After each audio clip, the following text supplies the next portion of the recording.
as time ticks by and with scenes of full frontal nudity, gross sexual misconduct and extreme scenes of graphic actressing, it's tonight's Big Brother Bile.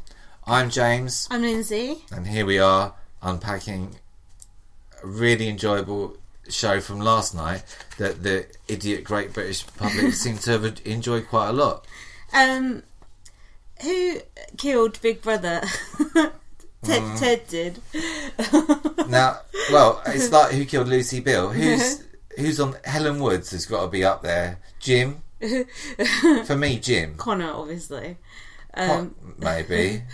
Look, right, let's think about this logically. Like, we're not doing this in chronological order. We're going to talk about last night.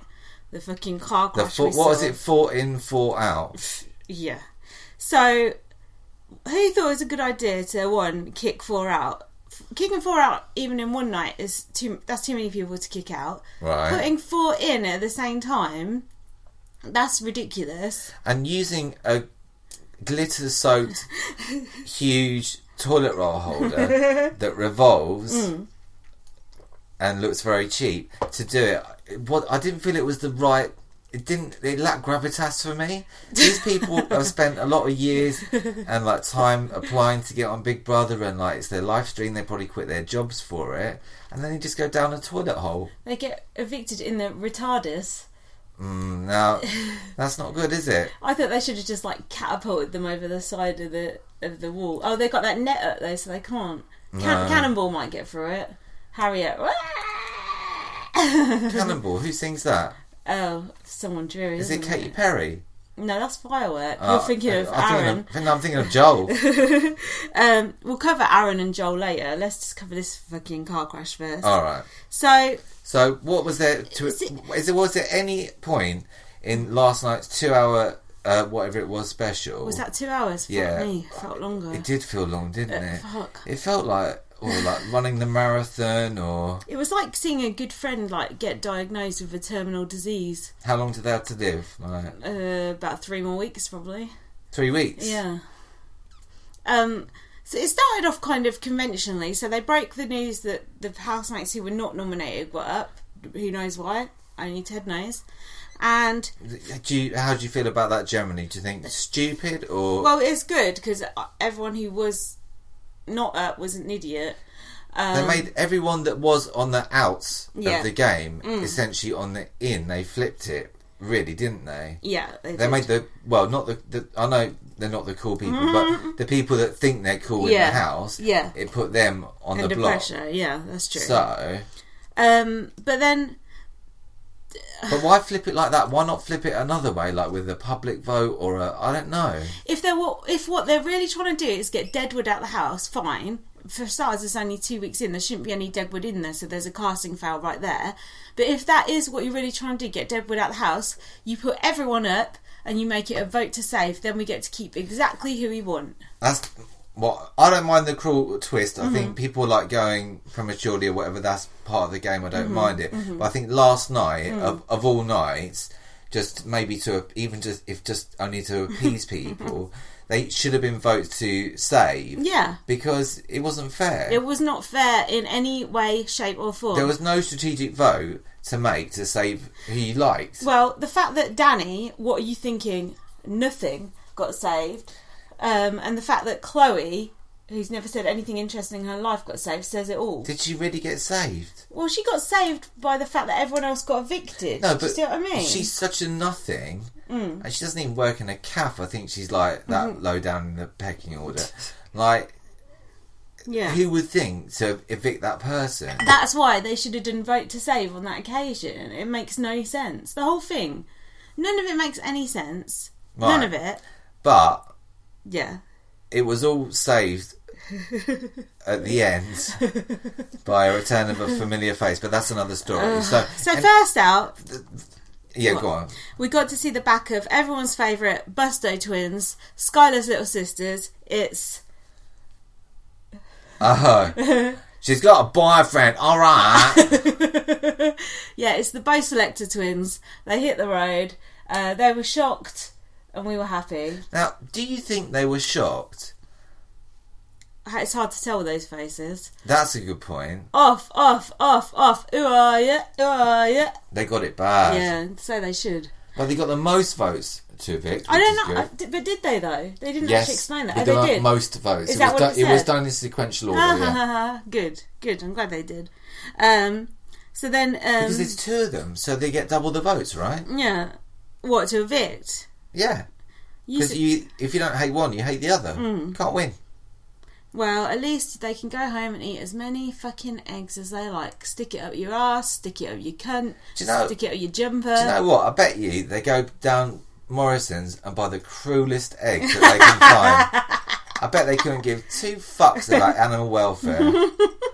I bet they eat foie gras, caviar, the lot. Someone on Twitter the other day said those twins were gorgeous. If you think that pair of fucking rotten old cunts, fucking plastic-faced dogs are gorgeous, I suggest you take a trip down to Specsavers. That's a bit rude.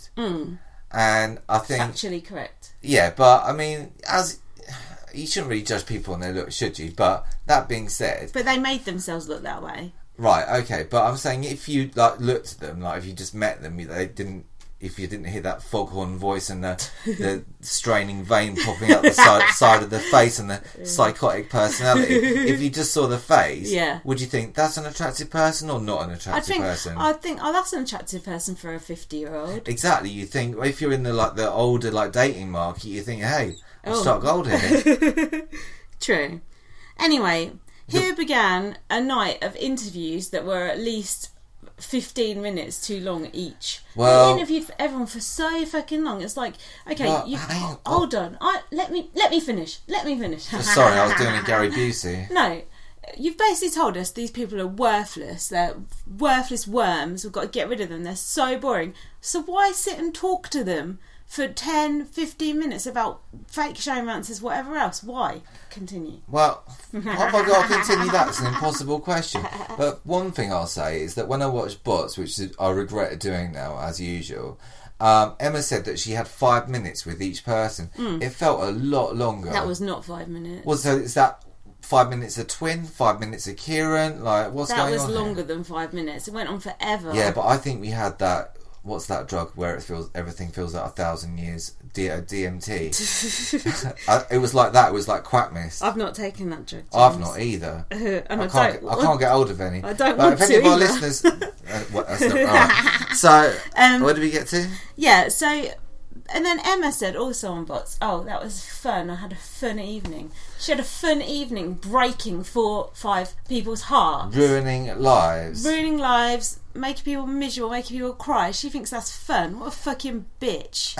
Do you remember when you used to get kicked off Big Brother, back in the day? Emma treats you like a bit shitty out in the thing, as usual. Oh, and then Ryland has a nice sit down with you. And he all soothes you, makes you feel at home, and he's like, I understand, don't worry about it. Oh, you're a dear and all this. And now, he ain't nothing like that. No. He treats you like a cunt. Like a muggy cunt. I blame D.I. Dan. Even I hate Ryland now, and I defended Ryland to the death, but Dr. Detroit, you're alright. Toothy. Hate Emma Willis. Yeah. And I also now hate Ryland, but I don't want to. I still want to like him. I do too. I don't know what happened to him. It's not nice. But I get really annoyed when people criticise Brian Dowling. It really pisses me off because he was the best presenter that's ever been on that show, and that's internationally. I'm talking he's better than Chembot. Yeah. Yeah, but if you're watching on the +1, should we carry on? Yeah, let's carry on. Now, someone fell over last night. It was Kieran on Bots. No, he just tripped. Enjoy your trip. Yeah, but it was as good as a fall. So then they put in someone. Well, no, they showed us 2 people who were going in. One is Harry. Harry? Yeah, Harry. Harry... What? Oh, Harry, did you mean 500 bananas? But it wasn't, that was seamless. It wasn't that Harry. Yeah, sorry about that. So you did that good at the time. It wasn't that Harry. No, it's a dominatrix. Now, what do you think? Early boot, middle of the pack, going deep. She's a self-proclaimed gobshite. Now, I liked her. Have you not noticed though? Everyone on their VT, I always think, I've worked my big brother VT worked out. I'm going to say I'm this, I'm that, I'm an arsehole, I'm a cunt. I'll stab anyone in the back. They're all doing it. It's been done. Yeah, I know. Everyone's an arsehole on their VT. They're all VT warriors. Why is her name Harry? That's a boy's name. Is there an I at the end or something? No. So she was nice. I liked her. I liked her dress. Leathery outfit. Oh no, plasticky outfit. Very nice looking young lady. Yeah, nice boobies. Very nice. Lee Ryan would be all over it. What are you saying? It. Well, Stop objectifying women on this podcast. Come on. Next in was not next in, but next to be seen was Mark. That's Mark with a C. Mark. He's a scientist. He says, He's what? Apparently, the guy that looks like Jesse. Yeah. He says, I'm a knob to live with, and I shit with the door open. Yeah, but Hashtag Joe McRae. That's on the cue cards for the VT.